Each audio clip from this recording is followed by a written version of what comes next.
എല്ലാവർക്കും നമസ്കാരം. ഹാർദമായ കേരള പിറവി ആശംസകൾ. സമത്വ സുന്ദര കേരളം എന്ന ലക്ഷ്യത്തോടെ സമം പരിപാടി സംഘടിപ്പിച്ച കേരള സർക്കാരിൻ്റെ സാംസ്കാരിക വകുപ്പിനും എൻ്റെ ഹാർദമായ അഭിനന്ദനം.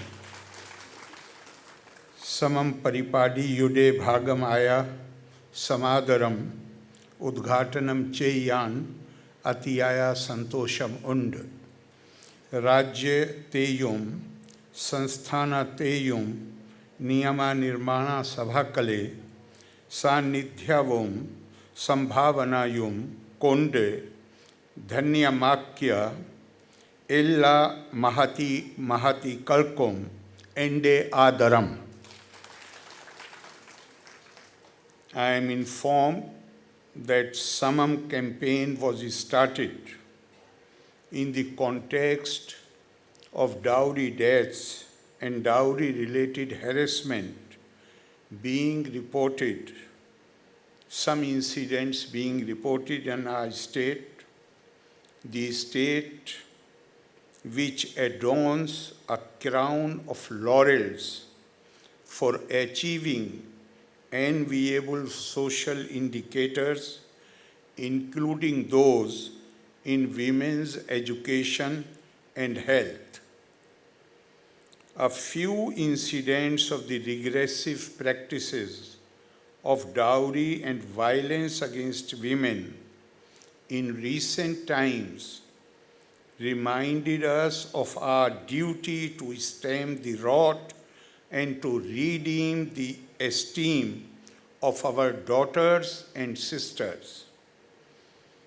I am happy to note that the entire Kerala society responded positively to the measures taken by the state government to curb the menace of dowry and to strengthen the campaigns for gender equality and women empowerment. What is more heartening is the positive response from our youngsters, our student community to the campaign against dowry by coming forward to pledge not to give, accept, or abate dowry. I am happy that the government, over a period of 1 year, intends to honor 1,001 women who have been proud achievers in various walks of life. Through this, the intention is to take the message of gender equality and gender justice to the grassroots by tapping the power of literature, art, music, and media. I compliment India's Nightingale, the renowned singer, Shrimati K.S. Chitra, for agreeing to be brand ambassador for this campaign, which seeks to rope in the local self-governments, cultural establishments, and youth movements, including student police cadets, National Cadet Corps, National Service Scheme, and other youth organizations, to spread the message of equality. This initiative taken by the government is an affirmation of our collective view that women are entitled to their rights and freedom without any discrimination, and it is our duty to ensure an ideal environment in which they can realize their full potentials. In fact, this idiom and terminology has become popular. Therefore, I am using the same. Otherwise, I strongly hold that it is not a question of women's rights, it is a question of human rights. Any society that deprives its women of equality more than the women, it is that society which suffers, which pays the price. Our view also reflects a key provision of our Constitution which guarantees equality to all citizens, men and women both. At the time of framing our Constitution, the granting of equality to everyone was a revolutionary step, since many contemporary liberal democracies had not even contemplated guaranteeing universal voting right. It was the wisdom and vision of the framers of our Constitution that resulted in equality before law being granted irrespective of gender. In addition to this clause of equality, the Article 15(3) states that nothing in this article shall prevent the state from making any special provision for women and children. This provision ensured positive discrimination to create a level playing field so that women can gain their rightful place in the society. And I sincerely hope someday to come in my life when I see that in this hall, few male members of assembly are honored by in an event like this, where more women are the members of the assembly, various assemblies and parliament. And why not? The equality of genders in our Constitution was in fact an articulation of India's cultural tradition of respect for womanhood. In ancient India, women had access to education and other opportunities to realize their potential, as we see in the example of many women scholars like Lopamudra, who composed Vedic hymns and were given due recognition. When we study our ancient traditions, then we see that like many other civilizations, we also started with the worship of women.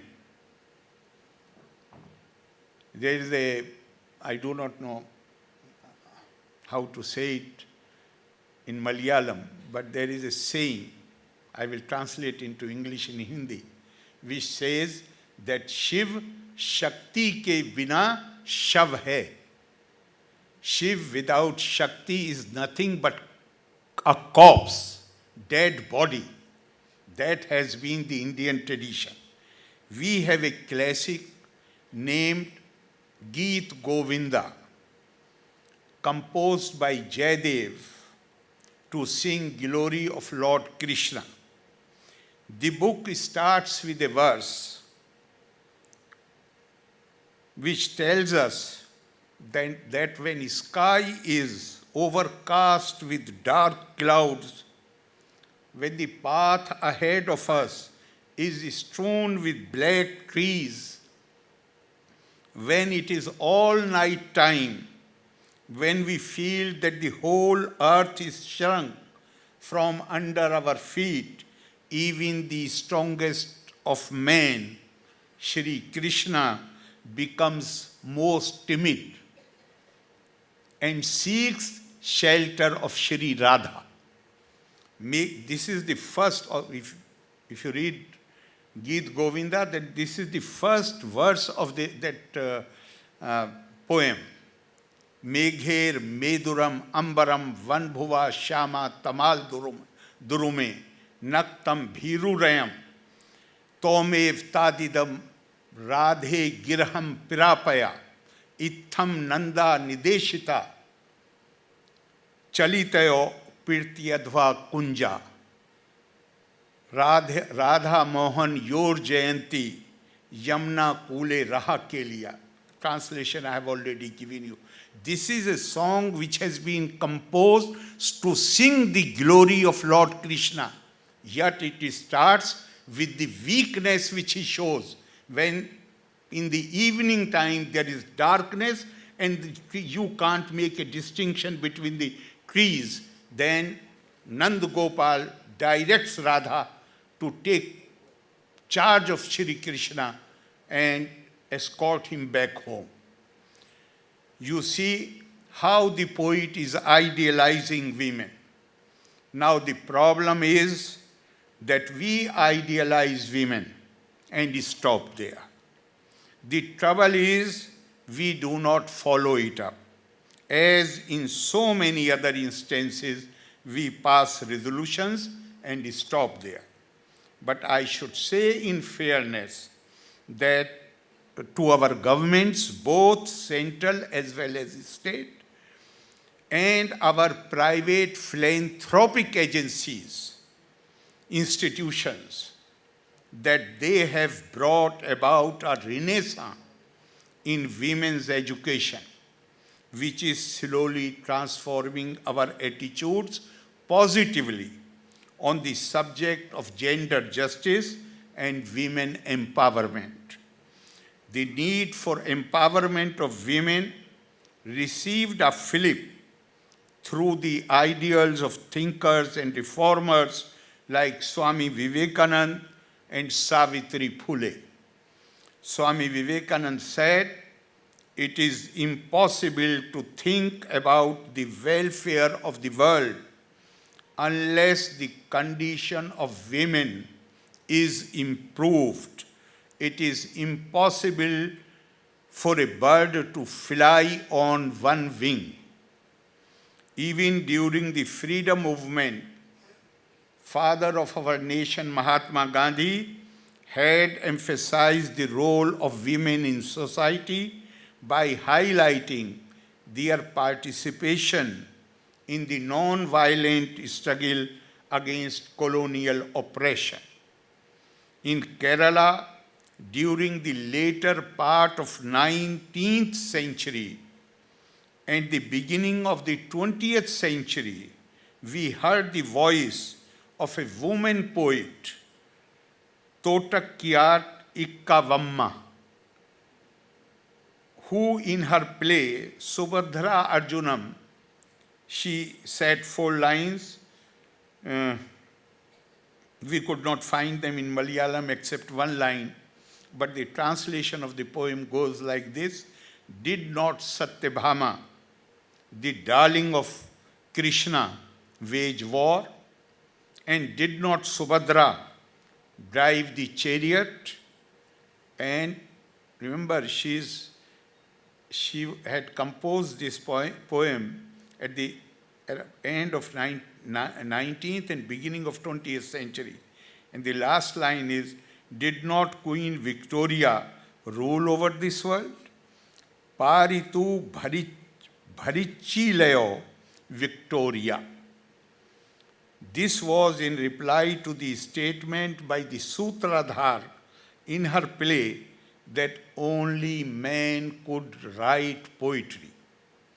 Today, as we honor the contribution of our women, parliamentarians and legislators at Kerala Niyama Sabha, many names and memories come to our mind. When we celebrate your achievements, we actually celebrate and honor the Stri Shakti of Kerala, the Stri Shakti of India. The Kerala Assembly is noted for having passed some of the most progressive legislations with regard to gender justice. The force behind one of the earliest such legislation was a lady, the late K.R. Gauriamma, who presented the Land Reforms Bill in 1957, which altered landholding in the state and ushered in social change.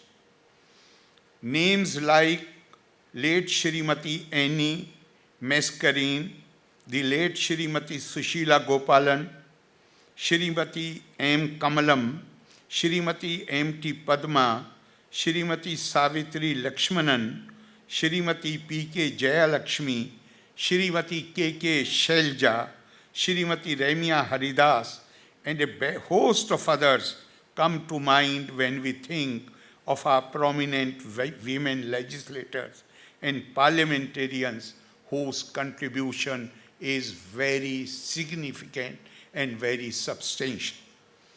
Despite the fact that these illustrious ladies have performed their legislative roles in all earnestness, we must also concede that we have not been able to ensure the adequate participation of women in the parliamentary and legislative elections. Ours is a nation which was governed by a woman prime minister for a long period. Some of our best performers among chief ministers, ministers, members of parliament and members of the legislation have been women.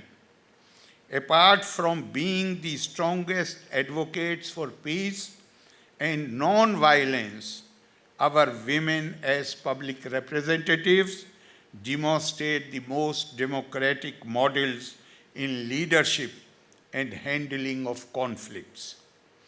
This amply shows that the contribution and leadership of women is crucial to building a strong and vibrant nation. Any nation which ignores this fact does it at its own peril. Equality and empowerment involve a series of conscious actions and attitudinal change. When women exercise their right to choice and articulate their interest without being predefined, it strengthens sense of equality and leads to their empowerment. It is when those deprived of power gain greater control over their lives, assets, intellectual resources, and ideology that genuine empowerment comes. I would also like to refer to inequality in educational opportunities that even today poses a major hurdle. The gender gap in literacy in India reminds us of our huge responsibility, because we are also signatory to UN Declaration about Sustainable Development Goals, which intend to ensure inclusive and equitable quality education and lifelong learning opportunities for all by 2030. But here I must also say that since I have come here more than now 2 years, every convocation that I have attended, I was so happy to see that the number of women students who secured awards and medals was far larger than the boy students. Gender equality is not an easy goal. To break the ice shells of patriarchy and to collectively move the consciousness of society, we need concerted action on a regular basis, with awareness starting from our households. A poet has said that home is where we gather graces. Let our homes be where our children learn and imbibe the grace and beauty of gender equality. Here again, I would emphasize the special role of women in making a beginning in moving towards a life of equality by insisting on gender equality within the home first and then outside. Let the women legislators and parliamentarians sitting here are torch bearers of equality and empowerment. I would request them to motivate more women to come into public life, into the democratic process of governance and policy making. An enhanced level of political and social participation is a fundamental prerequisite for gender equality. It is also the best motivation on the path of equality and empowerment. I hope each of the women representatives, former or present, they will inspire and they would motivate other women so that the goal of Samam campaign are attained in the shortest time. My best wishes and thanks to the Department of Culture for the success of Samam campaign. Loka samasta sukhino bhavantu, valare nanni, Jai Hind.